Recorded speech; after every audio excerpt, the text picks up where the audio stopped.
Let's go to pushing feedback then, please. So Jeff doesn't have to start. I wonder. So he's changed it up on us. Yeah. I wonder if, because they're 7th graders, maybe while you were reading, if you stopped for a quick second and had like a processing question, just related to the content of the story. So like, so what do you think the Zonks were thinking right now? Like a guiding question kind of thing?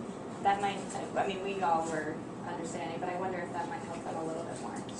I think it's a language arts thing that's really good for them to think and process what's going on in the story. Yeah.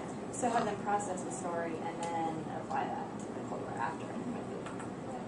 I was wondering if it might work well to basically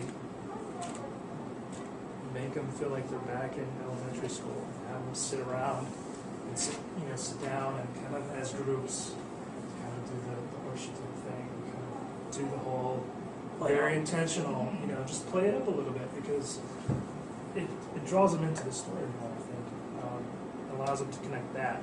The problem with that would be they may not be as focused on filling this out during the reading, which may not be a bad thing, but it may require some playing with It could be. You could stop at the start and say, "Oh, actually, right, just I'd do it on the floor." But I do think you could even with high school kids, depending on your relationship with them, I think you could do something very similar to it's story time, children. But this is an adult story.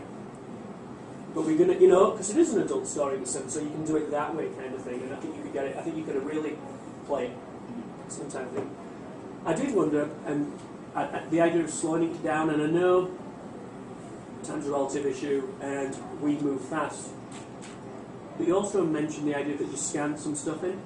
I know this would be almost too much, but I would have loved to see the pictures a little bit bigger, bringing them closer, pausing. I kept thinking it was so cool if certain ones were scanned in, you could read, and then some of the ones, and then pause and have some processing questions about how the weapon's changing. They're getting bigger, or they're getting smaller. Does that say something about science and more power and playing with some of those ideas? So it's more in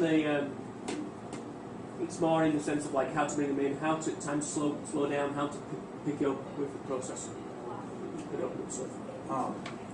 As a teacher, I'm a bit worried about behavior in one of my periods when I do this lesson. So I'm thinking maybe walking around instead of being stationary would help, because I know I'm going to have to do that in one of my classes. And that way that'll help show the pictures. I was also wondering if it was possible to put that onto a PowerPoint, but I think that'd be a lot of work, and having to scan and do that. I don't know if you ever thought about that.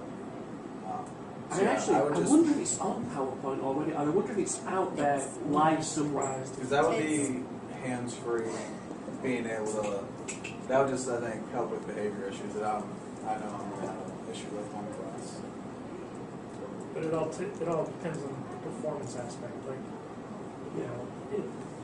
You lose. Yeah, you lose something in that kind of drawing it into the story. I do think at school, having the book, the hardcover, original Dr. Seuss would have been reading that. I think that brings. Imagine if you had both. You bring them around, and in the back you've also got the PowerPoint, and you click, and then you read it, open it, and you can look at both, or something like that. That may be too close, I think. But it's just it's playing it through. But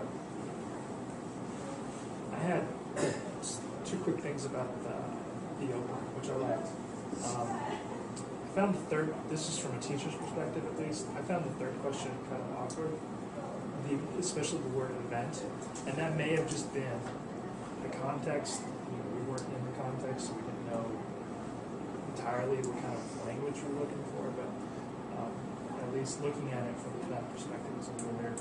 And then we kind of hinted at it already. I would have liked the follow-up question when you asked which nation, how do you know? And kind of layer in some of the skills for making sure everyone understands how they're interpreting the graph and the chart, and make sure they understand the why behind it.